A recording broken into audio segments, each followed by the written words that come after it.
to Monday night tonight on Monday night. Um, Tonight, this is a very special episode for me. My guest tonight is in my grand experiment of having guests invite the next guest. This guest is the first guest that I don't immediately know. I know I met this person, but they're not like in my immediate circle of friends, so this is pretty exciting. If this goes well, then it means my experiment's going well. If not, we'll scrap it and we'll try something else. So that's exciting. But please introduce yourself, guest. Well, I think it is a stretch to say you don't know me because we bonded in my We did. living room That's fair. during the cat birthday party. We bonded. We're friends now. So I'm Yona. What else should I say? What's useful for people to know? Well, that's a good question. I know I have a few things about you that I know, both Yeah. from us talking and some light internet stalking that I did to make sure I had talking points. I'm unfortunately very stalkable. I have a very unique name. That made it so easy. So thank you for that.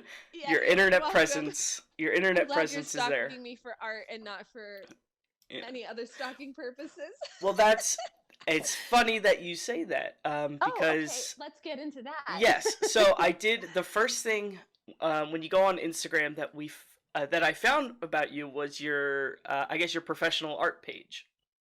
Yeah. Yo, Colin, you better be Yes. following me. I believe I did follow that page. Okay. But it means you have to follow my professional art page, which I don't update often.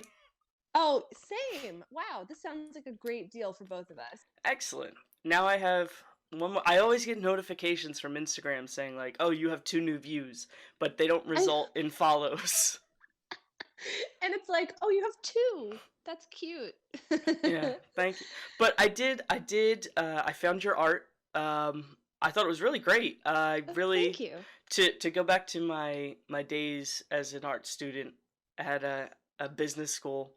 I thought your palette is very vibrant and full of life, which is also then reflected in your subjects. Really great stuff. Hey, Wow. good job. Thank you. Was that Yeah. intelligent? Yes, absolutely. Thank And you. here's something slightly less intelligent in response. I did not go to business school. I went to a liberal arts school. So I'm Yes. mostly self-taught. I've had a couple classes, but definitely not like the whole setup that an art student goes through. So that is probably why my colors are so vibrant because I have this very childlike sense of color, which I don't think is bad. I do think it's a reflection of my personality as well, but it definitely says something about my understanding of color theory. Well, And let, it's also the supplies I'm using. I use mm, markers, which are it's oh, like okay. what any comic artist or I don't know. They're very good for graphic, digitally reproduced things, and they're Mhm. not paint. The Copic markers. I have some of those. They're Okay. very expensive, and I love them. I I think my little brother has some. He was doing animation for a while at the Art Institute That'll do it. in the city until it closed down, Yeah. and so now he mostly does digital art. He has like a really big tablet that he uses. I have a very small old tablet that I use, but Hmm. he's much more into it.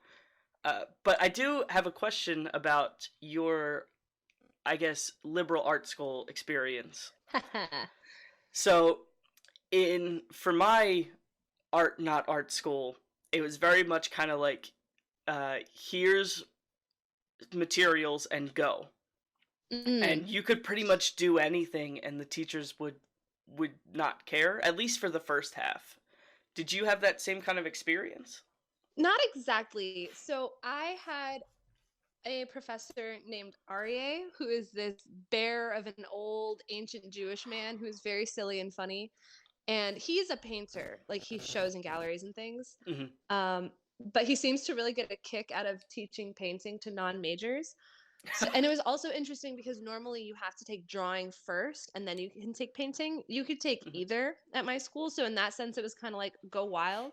Hmm. I think that the drawing class was more demanding in a lot of ways. Like he would set up these still lifes and that's just what you did. Go do those.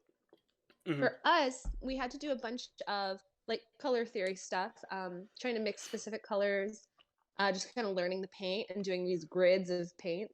And then after we did those, we basically had three paintings. One was a hard edge painting, which he had us do with like taping off sections. So Oh, that's you would cool. draw, yeah, you would create this tape barrier to stop the paint from coming through. You'd peel it off and you'd do more. You can do those kinds of paintings without the tape, but the tape makes a really, really hard edge. Hmm. And then we had to do a photorealistic landscape painting. Mine wasn't very landscapey, actually. You've probably seen it, but you didn't know it was mine. It is a deer skull with a flower coming out of the eye. Okay, That's in yeah, our yeah. yeah, it's in our living room above the TV. Yeah, so I did that for his class, and then our third painting we could do whatever we wanted, and I was kind of disappointed in my own, and that's okay. Oh So that no. was my first painting class, and then I also did a study abroad, and I had a painting class there, which was bewildering, partly because these were art majors, and uh, I was on study abroad, so I was kind of like, I just want to go hang out with people. I started to say party, but I've never really been a huge party person. Even when I was Hmm. in South America and just like going out dancing is what people did, I kind of did that. But I still wasn't like drinking a lot. Anyway, so that's most of what I wanted to do. So I was like, I don't wanna. And my classmates were like, what? What do you mean? Why not? Um, and also sometimes I understood the instructor and I was like, yeah, Spanish, I can do this. And then sometimes I did not. So I completed, I think like 4 or 5 paintings in that class. We were supposed to do 12, and all the American students got A's anyway because they felt bad for us, Oh, that's which was nice. great. My GPA appreciated it. But and I did learn a lot. I did learn a lot. Hmm. And one of the things I remember saying during that class was like, "Oh my god, I would never want to do this for work." LOL. Yeah, right. I that's that's such a different experience from what I had because it sounded like how many students were like with you on in the study abroad class? Oh, that's a good question. I know there were 3 of us from the US who were not art majors for that class. Okay. It was a pretty big class though. It was probably like 30 students. Oh wow. All right. Yeah, it was a big space. It was a big space. Like there was a live model sitting most of the time. Hmm. There were some big still life things. And then there was like the whole field outside. And we Oh had to wow. do, yeah, so it was almost like stations and everybody Hmm. moved around them at their own pace. I think the biggest thing I misunderstood was the time frame. And yeah, so I took forever to get around to doing the model and I think she left before I finished because I didn't really understand that she wasn't going to be there forever, which makes sense. Hmm.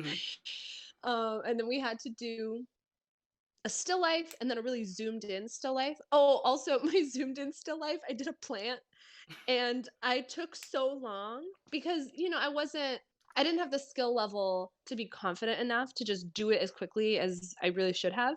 So Hmm. I took several weeks to work on that painting and the plant grew. Oh no. And then it wasn't in perspective anymore. So yeah. I would never think about that. Yeah. I clearly didn't either. Well, It's because okay. plants are It's they all right. sit there. They don't do anything. The plant Yeah. it's very immobile. Wow, that's funny. It's living its life. So my experience at St. Joseph's University, um, which most viewers will recognize, is very much not an art school. They do Go have an art Hawks. program, but the way that St. Joe's works is they basically, even if you're a business major, you have to have a liberal arts education as well. So they Mhm. make you take at least one art course throughout your entire tenure at St. Joe's, and most students will take like pottery or something really easy. So they go like the introductory art classes are pretty lenient with things. So like I took intro to studio art, which was basically a hodgepodge of every art class that you could take, but like Oh. in micro doses. So we did like drawing, we did some painting, we did some sculpting, and we did some like found object art. And then that was like my first 2 years was doing that kind, or was it two? Yeah, I guess that was my first 2 years was doing that kind of stuff. And then by my junior year, I had to pick like a specialization. So I was like, I'll do drawing and painting. I didn't really want to pick painting because I hated it. I was more of like a drawer. I preferred to do like comic book kind of graphic art, and so I picked that. And then they're like, okay, you have to take painting one then. So I'm like, all right, fine. So I signed up for it, and then like 2 weeks before school started, they're like, oh, and by the way, nobody else signed up for it, so we have to cancel the class. Oh. So I was like, "What the hell?" So I got an email from the teacher who was gonna be teaching the class, and he said, "Hey, I heard that they canceled the class. I know you're a major, so why don't we do a like a mentorship?" So I was like, "Oh, what does that entail?" So he's like, "You'd come in once a week, like a regular class. I'd sit down and talk with you about your work, and then I give you a new project to work on." I was like, "Okay, that's cool." So I ended up doing this mentorship for 2 semesters with this guy, Steve Cope. Steve, if you're listening, I know you're not. Shouts out. He's the coolest guy you'll ever meet.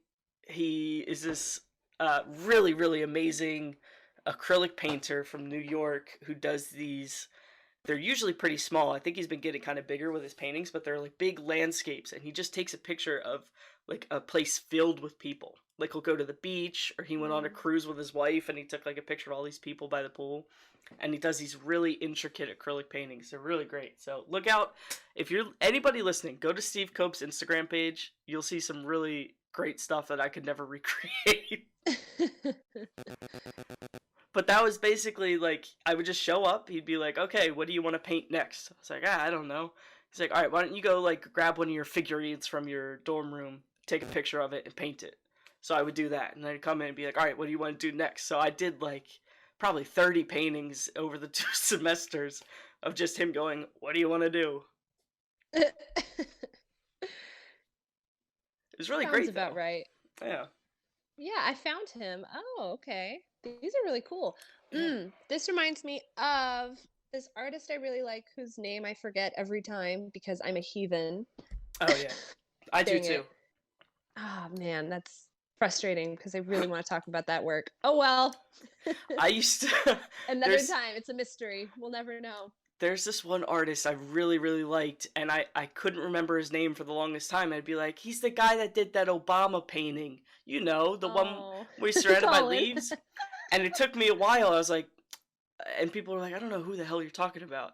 And then eventually I like mustered up the courage to look up his name, and it's Kehendi Wild, I think is, Yeah, he's yeah. wonderful. I love him. That guy's work is so great. It's very, very cool. I think his Tupac painting is probably my favorite one. I don't know if I have a favorite one. The first one I saw was at the Seattle Art Museum, Mm-hmm. and I've never seen it them was a in while person. ago. Yeah, I saw the one. They're so big and breathtaking. I don't know. I think it was just somebody who he got to model for him. Mm-hmm. You know, a lot of his pieces are just about everyday people. Yeah. But I remember it was this kind of young kid who was wearing like a green army style jacket with a Black Panther patch on it. Oh, that's cool. Yeah, and they just had this really great energy in the eyes. Mm-hmm. It was very good. Yeah. I think of it often. As somebody who's very much focused when I create art on like a person or like a face, I think he does like such a great job at like literally just zooming in on the figure of a person, and then he's like, fuck the background, I'll just do whatever I want. And then they all Well, look great. well, and you know what that's about, right? No, I don't. It's a nod to those traditional paintings with like all the flancy, the flancies, the fancy trills and fleur-de-lis and all of those things from like the Rococo period, I think. But all of those portraits were of wealthy white men, especially, Hmm. and probably some white women, but all white people. And he's elevating black bodies. He only paints black people. Hmm. Well, people of color broadly. He might have a series that's not. I don't think so. I think it is specifically black people. I think he's interested in the African diaspora. Hmm. So he'll see. There's one. He has a portrait of a woman who's wearing like a pink flip flop. Like nothing about her manner of dress is really Hmm. grand, but the way he poses her and like the cast to her face, and then this really elaborate background elevates it. Man. So he's taking back power using those Hmm. images. And hey, successfully, might I add. He's great. Yeah. Full stop. I He's don't great. know. I don't know if I could name another artist though, besides like Jackson Pollock or like somebody really famous. Yeah, it's not a contest. It's fine. That's good. I'm glad because I did terrible in art history. I think I got like a D or a C. No, I got a C. I only got one D, and it was in a theology class in college. It Interesting. was at 8 Isn't a.m. isn't St. Joe's a loosely Catholic school? Maybe not. They're so it's a Jesuit school. Jesuit, Um, thank you. the Jesuits are kind of, I've heard them described as like the cool priests, which I think is pretty lame. But they're very much kind of like relaxed and open to like other religions,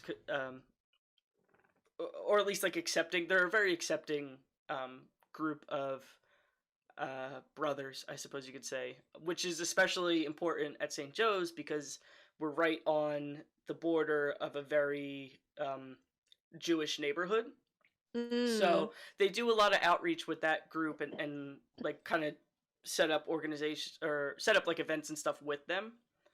So it's a very communal kind of experience at St. Joe's where there's a lot of different religions and races and creeds and things. Though we did just have, I shouldn't say we, I don't go there anymore, but they did just have an issue with their LGBT community, which is very Uh-oh. disappointing. There was she was the choir director for the theology department. Excuse me.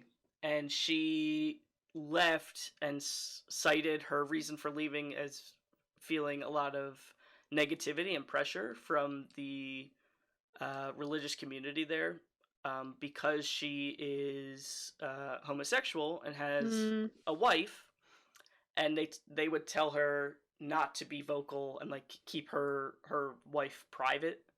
Mm.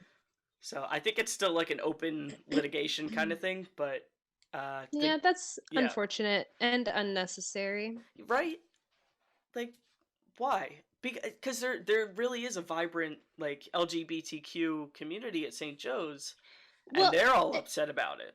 I'm sure. Here's the thing. So, I'm a multifaceted human. When I'm not doing art, I do uh, education.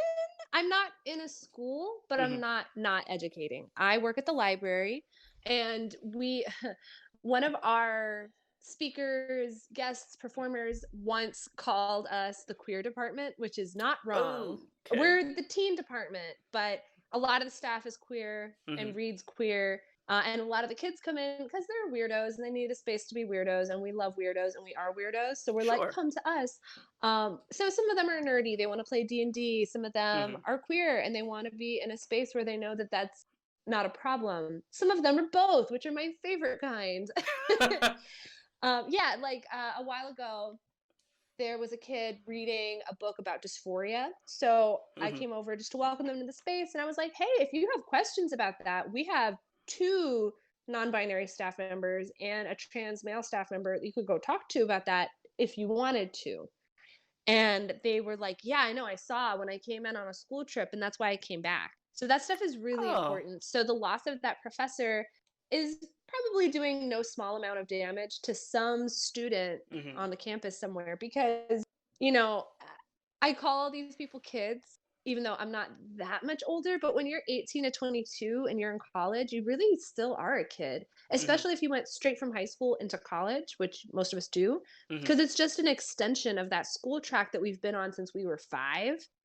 So, like, we don't know anything beyond it, and you're really, like, you're subject to its whims. If your professor doesn't like you, or whatever, Yeah. has a bone to pick with you, or doesn't teach the way that you think, too bad, friend.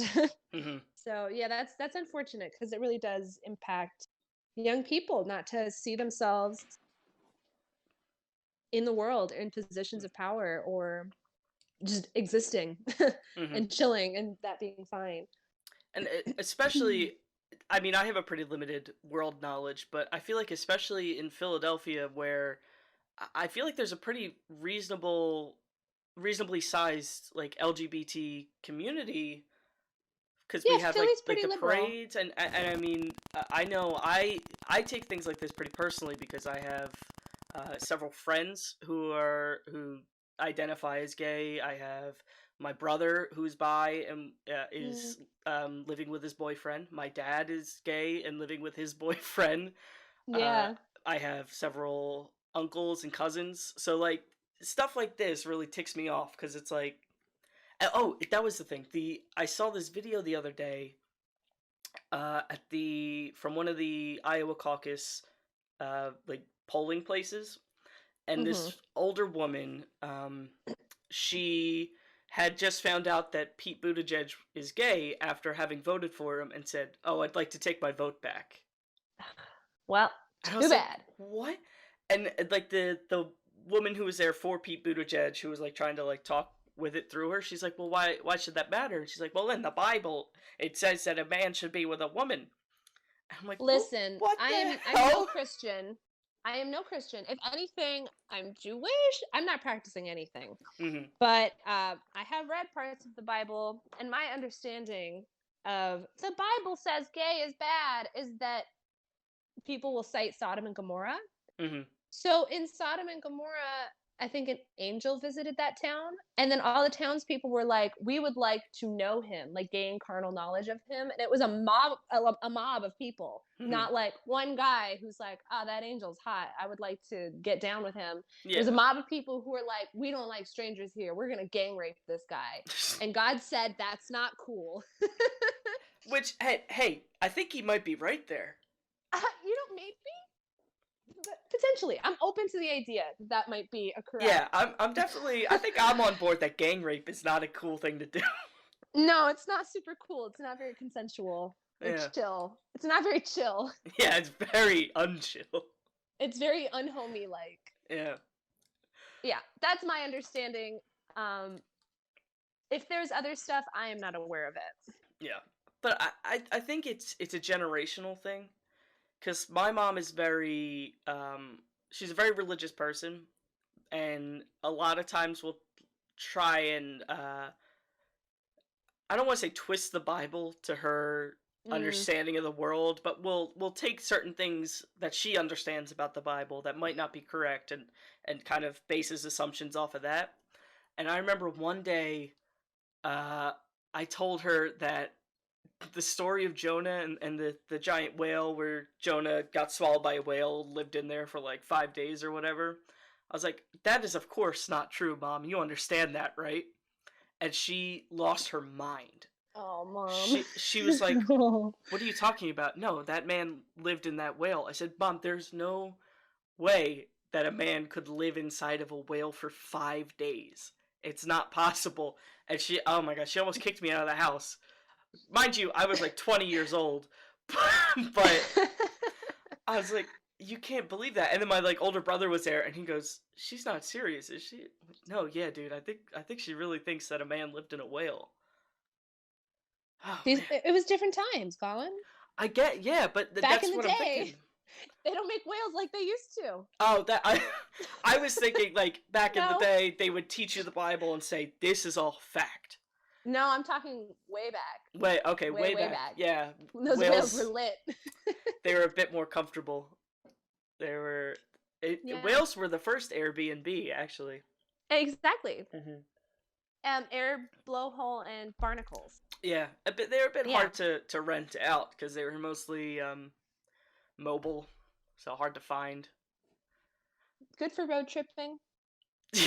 But yeah, no, I think it's really easy to look at a group that you're not a part of and go, oh, wow, that's so irrational. And oh, Hmm. can't you see that you're pulling everything into your life towards this one object, like a black hole that doesn't reflect light, but its non existent light becomes cast onto everything you touch? It's Hmm. easy to see from the outside that that's like weird, but we all do that. Hmm. I mean, and most of us just want to talk about ourselves and our own experiences. So I know that I definitely have the bad habit of like listening. Ooh, that's interesting. Oh, let me say a thing that I know that relates to this, Hmm. and I think that that's very human. It's not great. It's not one Yeah. of our strengths, but it is a thing we do. We know That. what we know. The world is huge and overwhelming, and we got to process it with the tools we have. And it's not my tool for the job, but for many people, the Bible is a tool for processing. It's a processing tool. Damn, that should be put on like a motivational poster. We gotta It probably process is, it and with the tools we have. I like that. it probably is in smarter words somewhere. One of the things I have been really interested in reading, but have only kind of glanced at, is this theory of hyperobject. And I'm mostly interested in it because it's a theory that a writer that I really like used in a novel that I really like. So hyperobjects are concepts that are so much bigger and far reaching and more Okay. subtle than what a human can just wrap their head around in one sitting or like feel in their daily life. Hmm. So a good example is climate change, because it's really easy to Oh. be like, but it's cold outside today, which is true, you know.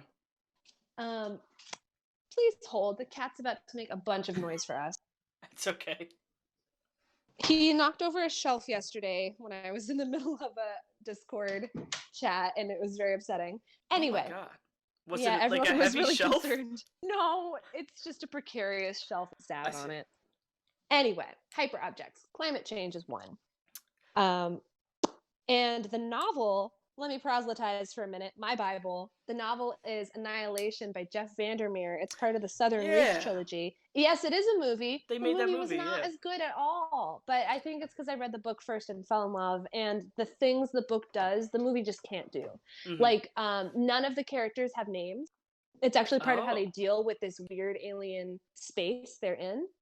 They kind of reduce themselves to their job, their function, Hmm. and shuck off the trappings of their ego and identity as much as possible. And the people who do that best survive best in this landscape. And you can't really, it's harder to have a full length movie where the protagonists are called the biologist and the psychologist. Hmm.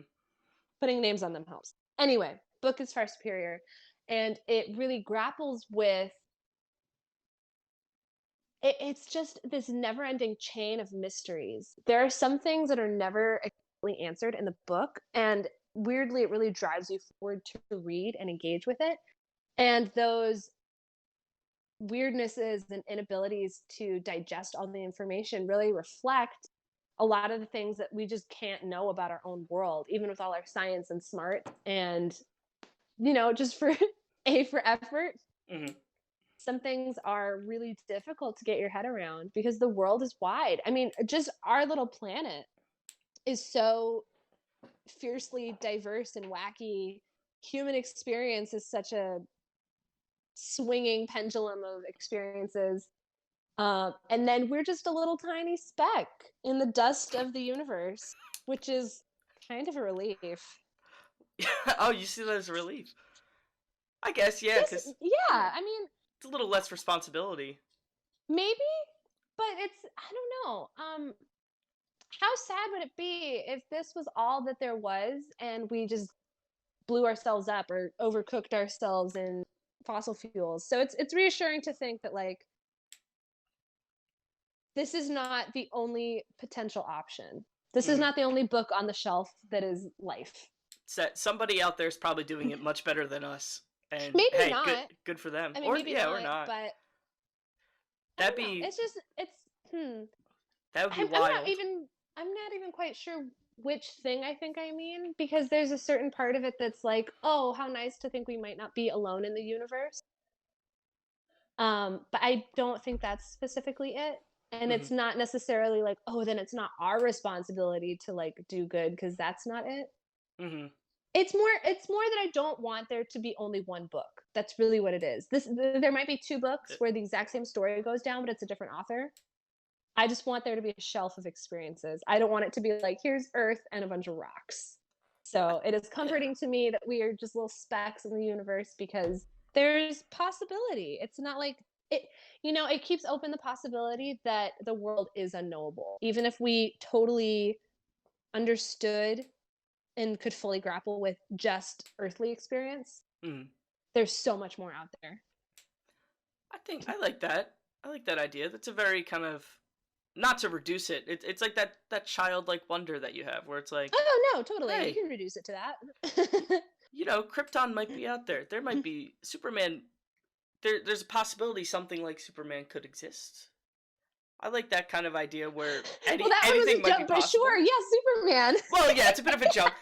I'm just, That's fine. I think very grand. I'm a very grand scale. I'm in a very creative mind. I've been working on a D&D campaign for the Oh, past two yes. days. Yes, I definitely want to talk about that because listen, I'm a girl. I Okay. think I'm pretty smart. I'm an adult. I pay taxes. But also, I'm a 12-year-old boy. And kind of Yeah. like on a professional level, I'm a 12-year-old boy because my job is to hang out with 12-year-old boys and talk with them and be like, Nice. what are you guys up to? Ooh, have you read any good Pokemon fanfic? Ooh, tell me more about Oh it, I no. guess. Oh, yeah, I got paid to listen to a kid talk about Pokemon fanfic the other day. It was both the highlight and the low light of my working life. That's pretty exciting. It was great. It was so cute. He was so excited. Like he was telling me about it, and then his friend came over and he told him about it, and I was like, "Wow, you love this." Wow. There's something I out there for everyone, you know? I always, and it's probably wrong. I always attribute fan fiction with, Oh, we're gonna get into it. yeah, with Yes. I attribute it with a very negative connotation because the one that always comes to mind is this one my friend found, and I think there is a video that narrates it, but Oh, is this My Immortal? yes, Yeah, that one's a yes. really, really good bad one.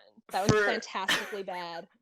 for the people out there listening that don't know what we're talking about, My Immortal is a Harry Potter fan fiction, but also kind of a Twilight fan fiction, I think, where Harry Potter is a vampire. Oh, Colin, if vampires make it Twilight fan fiction, let me tell you Well, about this published novel. It's called Carry On. It's oh, actually a spin-off of a novel called Fangirl. So Rainbow Rowell is the writer for both. Fangirl is about this college-age girl who's writing quote unquote Simon Snow fan fiction, which is basically Harry Potter that she has renamed so she can use it in her novel about someone oh. writing fanfic. And Rainbow Rowell became so interested in the world of Simon Snow that she decided to just write it. And they are gay, they love each other, and the Draco character, who is Baz, he is a vampire. So Oh no. it is extremely common. No, it's a really sweet book. It's Oh, kind of, sure. it unpacks a lot of this stuff in Harry Potter, and it's way more woke because it wasn't written in the 90s. Oh, okay. So it's not just like we're taking No, Harry it's good. Potter and substituting certain parts of it for vampire. No, no, no, Okay. no. I mean, a little bit. It's very clearly rooted in Harry Potter, but it's also its own thing that has like its own fan base, and it's a Mhm. published novel. So Okay. take from that what you will. Anyway, That's thank you pretty. for going on that brief detour. Yeah. Continue your point. Uh, I think that was my point. I think My Oh, Immortal okay. was the whole point. Oh, That okay. when I Yeah. think fan So, fiction, I think that. well, I'm glad that that's what you think and not like weird porn because I think that's what a lot of people think it is, and it is that sometimes. Yeah. A lot of it is that it really depends on the world you're in. I'm outing myself so hard. If you couldn't tell, this is a world I like and care about. Hmm. Um, wow. Let's just do it. Let's just go Well, in. yeah. I don't care. Most of the people who like and know me already know that this is a thing that I care about.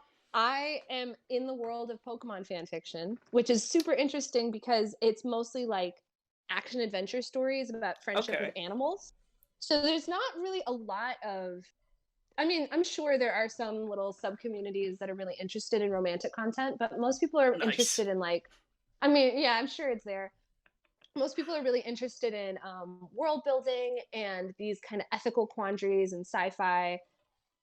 And I think it's a super healthy practice. It's people who are generating something new where there wasn't before. They're creating free entertainment, which is great because these Hmm. franchises are like the Pokemon franchise in particular has a really the fan base is up in arms about every new game they put out, and Oh they're my god. constantly putting out new content and new toys Yeah. because it is a company that is designed to sell toys. It is a game that is designed to sell toys. So Hmm. creating free media and stories around it is pretty radical all by itself. And it's an opportunity for fans to talk back to this garbage media machine and make it what they need it to be, which is, I Hmm. think, going back to the idea of like weird porn stories. I think a lot of those exist because they're just slash. It's just people who are like, I want to see gay representation in these stories where that's not okay, Hmm. or they're like, am I gay? Let me explore this. Or they're just like, I don't know, I want to hear about other kinds of stories. And there's always some level of drama in queer stories just because there's people who won't like it or accept it. Hmm. So there's that level of the thing. Um, and even if you are a sweet baby 12-year-old who's like, I'm going to write My Immortal, you're practicing some kind of literary skills. I guarantee you, the girl who wrote My Immortal, who, poor thing, tried to pull it from the internet, cannot hide from it. Like, I so feel for that girl. I'm sure she learned many lessons Oh, from for that little sure. story. One of them being, once it's on the internet, it is never not on the internet. Well, I think you're right. There is an aspect of it where it's like there's something that doesn't exist that I think I'm into that I'd like to see. So you kind of Mm-hmm. like have that like self wish fulfillment, I guess, in it. Yes, there's a lot of that.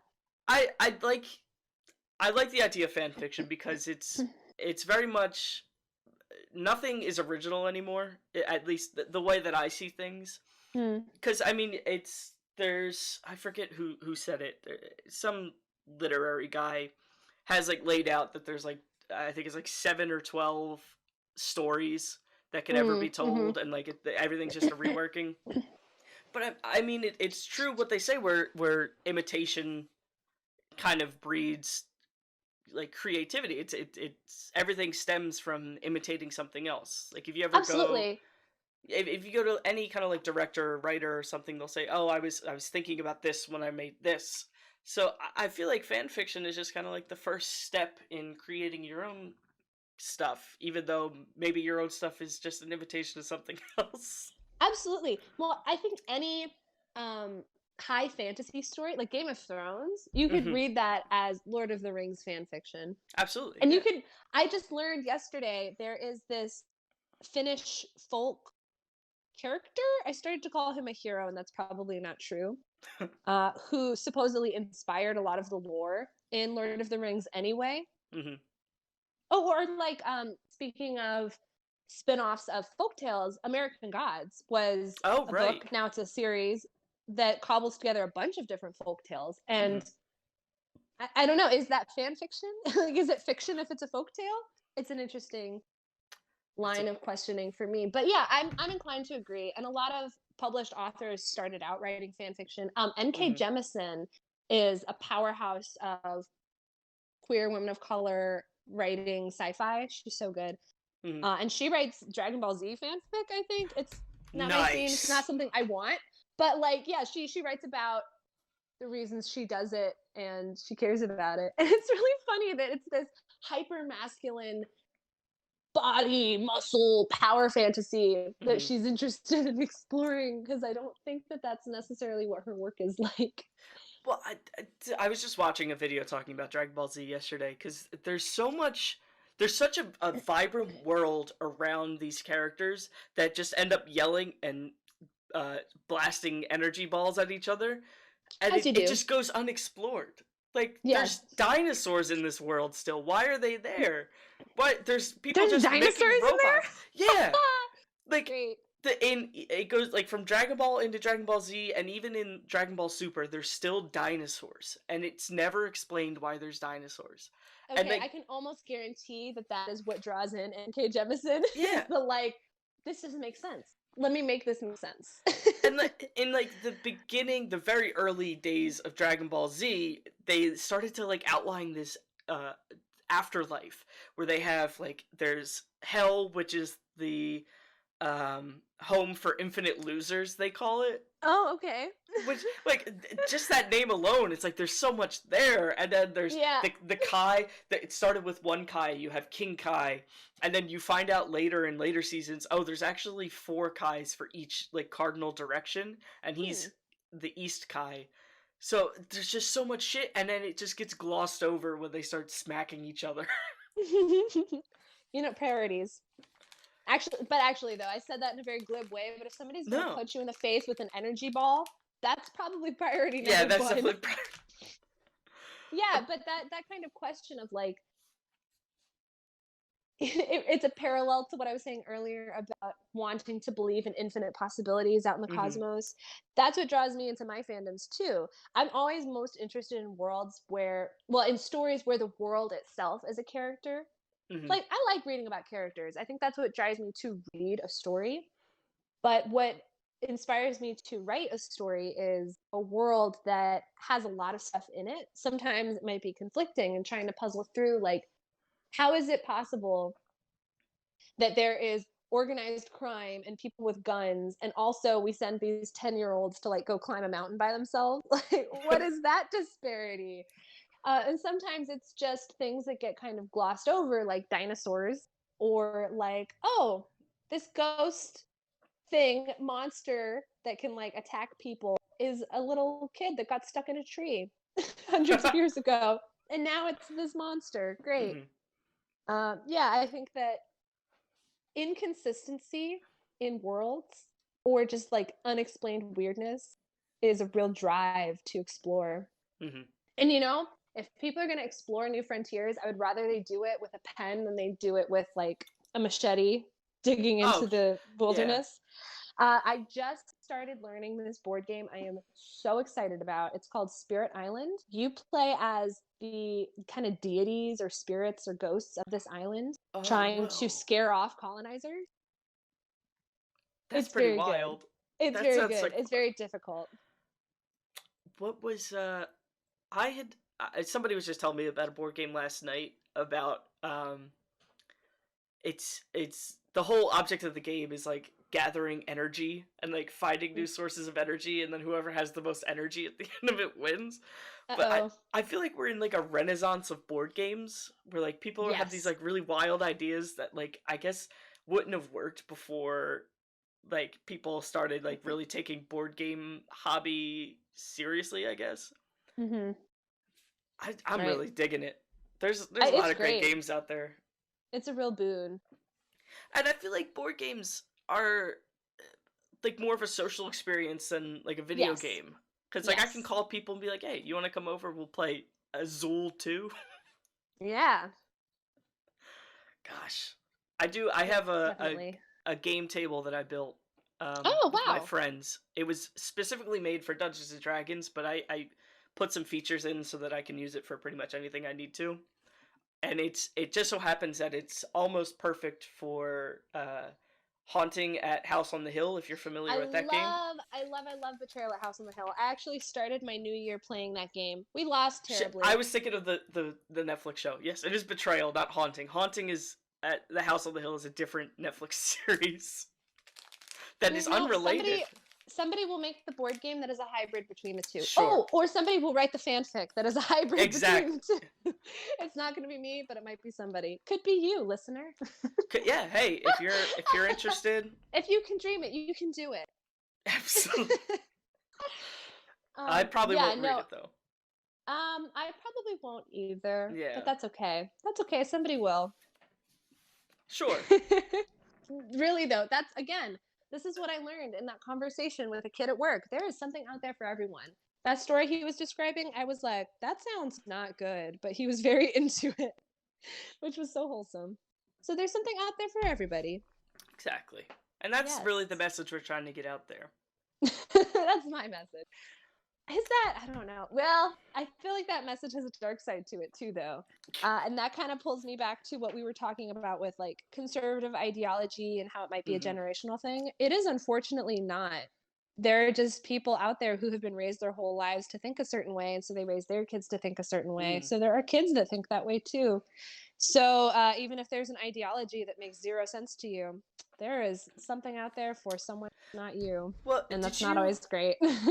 There was a news story I saw 2 days on Friday, where there was like a town hall meeting or like a school board meeting or something in Michigan for some school where there were um, students making like racial comments to each other. That was a big issue. Mm-mm. So they brought all the parents together to talk about it. And one parent who his kids had actually graduated, so he had just gone back because he was like a concerned citizen, I guess. Mm. Who was from Mexico, was talking about how his students were bullied for being Mexican and how like stuff like that needs to stop. And one of the other um, white parents who was sitting behind Mhm. him said, "Why didn't you just stay in Mexico?" And like they're Was he framing it like a question? no, Okay. well, I think he was trying to make it seem like he was asking a legitimate question, but he Okay. like But it's very not. clearly, and Yeah. everybody in the room like turned on him and got mad. And the Mexican gentleman, actually offered him the microphone. He's like, "Listen, if you have a point to make, why don't you make it, and Hmm. we'll talk about it." But the thing that I found interesting was that the son of that parent who made the offensive comment had wrote a letter or like a statement or something to the Mexican father and like apologized and said, Oh, "Listen, my that's dad's great. views are not my own." And the guy was like, "Listen, I hope that is a genuine statement, and thank you for it if it is." So I think kids That's nice. today are, at least for the most part, in probably more like uh, not rural areas, whatever the opposite of rural areas are.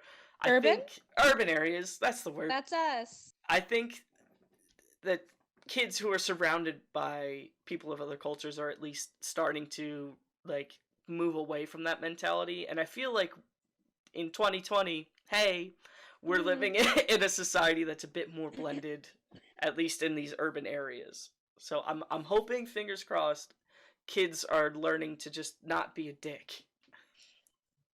I firmly believe that people can change. People have to want to change, Hmm. and you can't. I'm pretty far left leaning. I definitely have clear ideas about what I think the world should be like, but Hmm. I also have pretty clear ideas about how you talk to people who are not left leaning. If you tell somebody, well, like somebody like your mom, who's like, no, this is what the Bible says, this is true, they have Hmm. built the entire house that is their life around some of those ideas. And you can't just tell them to throw away the entire building and create something new. You start by like, hey, we could put some new shingles on this roof. Like you have to meet people where they are, Okay. because it's horrifying to imagine you have to start over or everything about you is wrong. So Hmm. that's why people become so defensive. Is it's impossible not to take it as a personal attack because you're attacking the things that are at their core that are underpinning everything else. So I really hate having to hear stories where like the in your story about the school in Michigan Hmm. where the Mexican dad had to like be the bigger man and turn the other cheek, so to speak, Hmm. to this guy who's attacking who he is and Yeah. insinuating that he is immoral for existing. It's really unfortunate that that is so often the case, but a lot of conservative ideology is based around fear and is not changed by those people being shouted at. So Hmm. I think that I really want allies to step up and take on some of that work so that it's not always the person being attacked who's having to be so gentle. And I Hmm. definitely think that there are moments for not being gentle. Again, if somebody's coming at your face with a fist, Yeah. priorities. Yeah. But I think that gentleness is often warranted just because that's what actually makes them move Hmm. when they are the kind of person who is willing to change. Like the kind Sure. of person who's coming at you with fist is not in a place where they want to change. And so that's not a place for debate. Hmm. That's a nice thought, though. I definitely think that it's hard to kind of put yourself in that mindset where You have to It is. Yeah. like see their point of view and understand, okay, this is why they think that way. How can we meet in the middle? But I think you're right that is probably the best way to handle these situations. Well, because here's the other thing. If you're going to ask somebody else to make change for you, you have to also make change. Oh, wow. Partly, yeah. Bars, Partly man. because you cannot understand their point of view unless you're able to make some shifts on the inside. And also because nobody wants to be lectured. The left has a reputation for being elitist and snobby, and we often fulfill it. Nobody wants to be lectured about why they are wrong and bad. And if someone's talking down to you because they think they are right, you can feel it. Yeah. No, yeah. Yeah. I'm sorry I didn't have anything more insightful to say. That's okay. I mean, that's what I think. And maybe that's enough. I hope it's enough. Well, no, I mean, I don't know if it's enough. I have pretty grim feelings about the future. I just mean it's okay not to have something quippy to say every time. That one might not need one. Right. But speaking of quippy, did you have anything else you were trying to ask me about that I just kind of dithered away from? No, but I do have a very special segment that I wanted to get into. Oh boy. It's I had to dust off my Nintendo 2DS, which has been sitting in a drawer for months. Probably, just months. I wonder if this is what I think it is. This is Pokemon related, so we've talked about Pokemon a bit. Yes. This is the first thing we bonded over. You call yourself a Pokemon fan, but I wonder how true that statement is. All right. So we're gonna test. So which generation of Pokemon do you think you know the most about? Probably Gen 3. Okay. That's when I was playing the most, and I had the most, like... yeah, I played... My first game was probably Gold. I did not know what was happening a lot of the time. I was just playing. All right. So yeah, probably the Hoenn game, Ruby, Sapphire, Emerald. But like, I can hang. That's perfect. Throw me what you got. Because I have loaded up Alpha Sapphire because it's the game that I have the most National Dex Pokemon collected on. Grand. I think it's the last one with a National Dex. I don't know if Sun and Moon had one. I didn't play Sun and Moon, so I started to answer that, and I should not. You didn't miss much. I gotta put my money where my mouth is. So, what I have queued up here, I'm in my National Dex, and I'm going to start playing Pokemon Cries, and I want to see if you can... I want to see if I might know some of these. Oh, God. Okay. All right, let me see. Oh, that's a good one. Okay. Let me see if I can get this to work properly. All right, can you hear the music well enough? Yeah. Okay. I'm going to play the cry. You're in the Pokemon Center. I think I'm in the breeder, but it plays the same music. Oh. Fine. Alright, I'm gonna play the cry. If you need to hear it again, let me know. But here it goes. Oh, you're right. That's Zigzagoon. No, it's not, actually. God, I don't know. That was Ralts. Okay. That was close. That did sound a little Zigzagoony. Alright, let's try... this one. Okay. I think this has a distinct cry. Ooh. Hold on.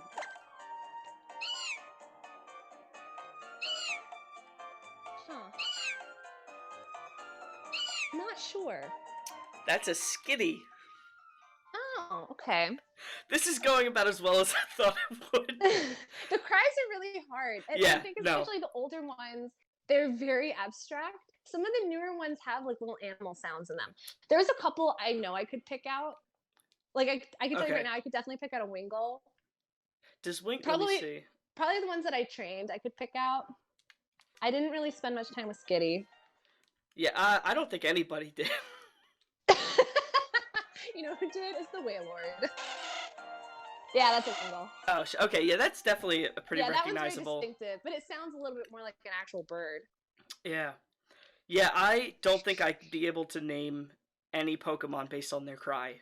No, I was afraid you were going to start quizzing me heights and weights. Absolutely not. I thought about, like, can you name all first gen in order? In order, But no. yeah, Definitely not. I couldn't do that at all. This one's good. Oh, that sounds like, huh. It sounds like either a Duskull, a Shuppet, a Bannet, or a Dusclops, or maybe Lotad. It is. You're very close with Lotad, and you're very close with Duskull because it is a very terrifying Pokemon that evolves from Lotad. It is Ludicolo.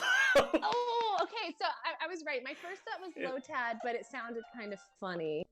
So I guess that's right. Ludicolo is one of my favorite Pokemon ever, just because of how Really? silly he is. It's upsetting. It's no, it It's absolutely upsetting is. to look at. Yeah. All right, let me do one more that I think Okay. is a pretty. Let me find like a really good. Okay, this one. Oh shit! Hold on. Okay, it's a long Oh, one. there's Skitty.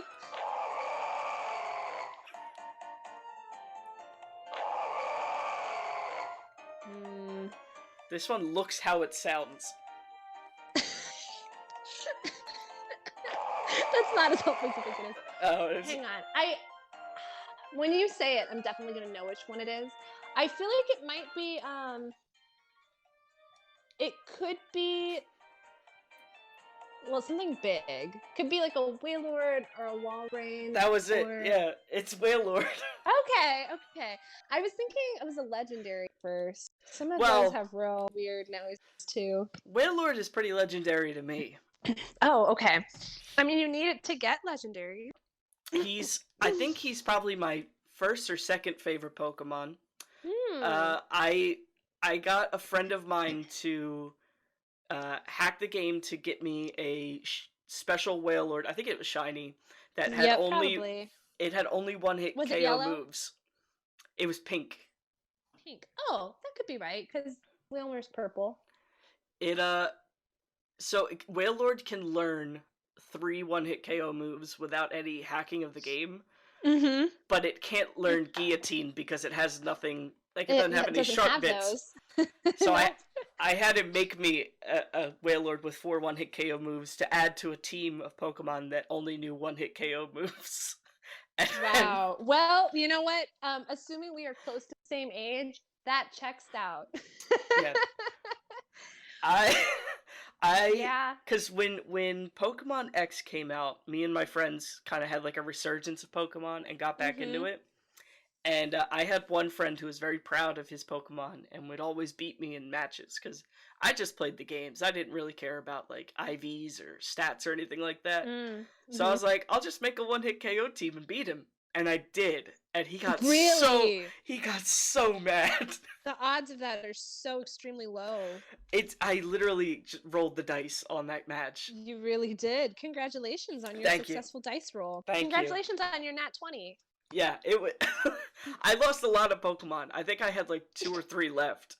It only takes one. I only needed one. See, and this is a great example of what I'm talking about. It's like, wow, friendship. Also, fight to the death for me. What is happening in this universe? It's a lot is happening in the universe. There's a lot going on. Yeah, I'm a real big Breloom fan. I really like fungus. I like mushrooms, which, again, go read Annihilation and just enjoy the decadent, delicious decay. So I like mushrooms. I really like fighting. I don't know why. It's not really something you can run as a mono team. Mm-hmm. I don't know how much it fits my modus operandi in the real world. I like a thing that can punch. I like those. They all look cool. Some of them are real upsetting to look at. I don't like those ones. All right, which one in particular? Machamp is very upsetting. Okay, yeah, that's pretty bad. Also, then again, I really like Conkeldurr, and that thing is super upsetting. It's the most upsetting thing. I don't know why. I always really liked Toxicroak. Oh, I love Toxicroak. And everybody would tell me like, "Oh, he's not viable in a competitive setting." I'm like, "Yeah, but he's fucking rad, dude." Also, I don't know how true that is. I think, well, maybe I just think so because I'm really trying to put together a mono fighting team that's extremely impractical, and you kind of need Toxicroak to deal with fairies. Exactly. But that's like my mono team is maybe underused tier. Oh, absolutely. It maybe it hits that high. I I tried to do mono teams, and I don't know why, but I kept leaning towards water type Pokemon. It's pretty solid. I think it was because I started where I was like, well, Swampert's the best Pokemon that you could ever play Yes, with. And clearly. then I was like, all right, I'll just start adding Greninja. Oh, that's another good one.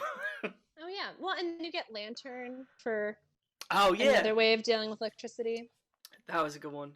Well, when I found out Pelipper. Greninja had the ability to his special hidden ability where he can switch his typing based on the last move he used. I was like, Oh, how is I this didn't not know he broken? unlocked that as a special ability. That is Oh pretty yeah, broken. it's great though. It works Hmm. so well. Yeah, I didn't play games for a while, so I missed um everything after Black and White. I didn't play Black and White 2, didn't play X Hmm. and Y, didn't play Sun and Moon.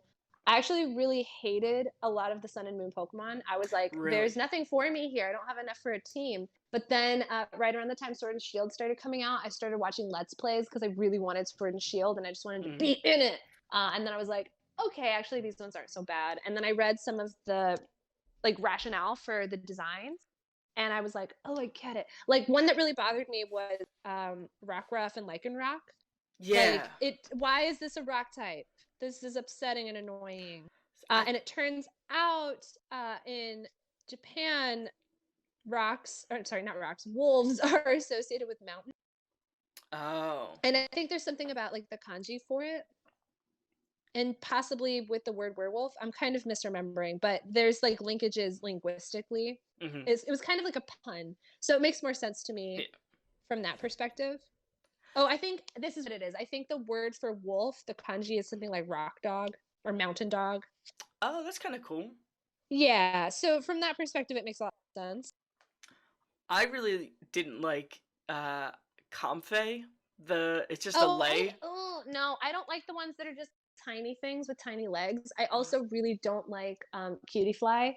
Yeah, like Oh, I hate Klefki. I don't like anything that's I just like a little, I don't like anything that's just like the little tiny thing. I like Klefki because it's stupid looking. It's extremely stupid. It's a teething ring. Like, what is happening? It's so, and its whole thing, like in its flavor text, it's like, oh, it just goes around stealing people's keys because it's mischievous. I mean, I would be upset if it stole my keys. I won't Yeah, lie, but like, like it's not evil. It's just a pain in the it ass. doesn't make me like it more. I will say that. Yeah, apparently, if my Sword and Shield run is anything to go by, I like the skinniest of skinny, and I like big chunky guys. Oh, big chunky guys are I great. like big ugly tanks. What's its name? Glossopod, I think. Oh, yeah, that one's From fine. Sun and Moon. I thought it was rad because it starts as like this little like shy thing that runs away from you and then turns into a big hulking massive bug. To me, it looks astonishingly like a dark crystal monster. Oh yeah. That's one I'm okay with it. I've learned to like it, but it feels the newer school of Pokemon design has a lot more going on visually. Like a Hmm. lot of the legendaries, I'm not here for it. There's just Yeah. too much like plug and play of the the Truth Dragon and Ideals Dragon in Black and White with Kyurem. I was just Hmm. like, I'm out. I'm okay without this. Um, I, I think that part of the reason the first 151 are so beloved is partly because the fandom is like 20 years old and people are like, oh, Hmm. my childhood, but also they're very clean, bold, simple designs, so they're very Yeah. memorable. They're like logos unto themselves. Hmm. So there's definitely something to be said for that. But there are some new ones that I love. Oh, I mean, my new favorite is Flapple. I saw Applin, which is for folks who are not in the know. I'm so sorry. I'm not actually that sorry. It's You an don't have to be. apple. It's an apple with a worm in it. Worm like dragon, but like it's Yeah, an apple with a worm in it. that's the And best part. the leaves are its eyes. I saw it and I was so upset. I was like, what? And then like 10 minutes later, I was like, okay, wait, I want one. Okay, wait, I want a bunch of them. So then lo and behold, it becomes Flapple, which is a majestic creature and is my child that I will defend with words and fists if necessary. It's my baby. I'm more of an Appleton kind of guy. I like I how also like Appleton, dumb it but looks. Flapple was my first. Man, those things. What was the There was one in Sun and Moon that was just dragon. It might have been dragon normal type. It's Goomy probably. But Dragon. Dragon normal is Drampa. Drampa. Dragon is that's what it was. Drampa. It's I think. Falcor. Yeah, it's just the it's the dumbest looking thing in the world. It really is, partly because of the face, and then because it has this skinny little neck that would never ever support something heavy. God, there's I don't really get Drampa either. It's fine. Anybody out there saying there hasn't been a good design since Gen 1 is an idiot. Go look at these. It's true. There's definitely still stuff with merit. Absolutely. Like the starters always look great. People were upset about the starters this time. Why? There is mad hate for Inteleon. I love Inteleon. I think he's the coolest one. He's not my baby, quite like Flapple is, but I think he's great. He's solid. He's a spy. He's a sniper spy. That's cool. I think what upset people about the starters this round is that they're all bipedal, so they all feel very humanoid. And here's the thing, like I said earlier, it is not my observation or my experience that the Pokemon fandom is super kinky, like as opposed to the Harry Potter fandom. I'm sure it's mostly shipping. Mm-hmm. However, there is somebody out there who wants to bang every Pokemon you can think of, and the ones that are really humanoid, especially, really are fodder for that. So a lot of people dislike them because they're like, "Ugh, this is just furry bait." Mm-hmm. I mean, I guess I get that. I think a furry's gonna do what a furry's gonna do. Yeah. Pokemon exist. Furries are gonna love that. Also, who the fuck cares? Oh, sorry. Who cares? You can curse. It doesn't matter. Well, then who the fuck cares? Yeah. And then I think there's also a school of thought that just wants them to feel more magical and more animal and other. So people really wanted them to be four-legged, at least some of them. I don't really care. I have four-legged babies. So I've got a blend. I'm not upset. I think anybody out there who's a grown person who's upset with Pokemon should take a sit, think about yourself, and come back to me. And they're missing out. Absolutely. It's the good shit. It's the good shit. All right. I don't know why I love it so much, but I do, and I'm really glad we got to talk about it. So thank you for that. Hey, and thank you for talking with me. We're over an hour, but that's fine. Excellent. So we're gonna wrap up. Thank you very much, Yona. It's been very nice talking with you. Thank you for having me. I hope that was all coherent and entertaining. Hey, it was very great. I'm always happy when I can let other people share their ideas, and I think you shared lots of ideas today, which made me think about things in a little different way. Oh, great. Thanks for coming to my TED Talk. Hey. So, I'm sure you understand the rules of the show. You're now tasked with finding me my next guest. Okay. If you don't find anybody, that's fine. I have people begging to get on the show now. Mostly my 16-year-old sister. That's but sweet. I like that. She's been on twice, and one of the episodes we had to cut. It didn't go well. So I know some people. I feel like, ooh, I've got some ideas. I've got some ideas. Excellent. Thank you. Yep. In advance, and thank you, listener, for tuning in. This has been Monday Night Tonight. I haven't thought of a way how to end the show. This is the 12th episode, and I don't know how to end the show properly. So, I guess bye-bye.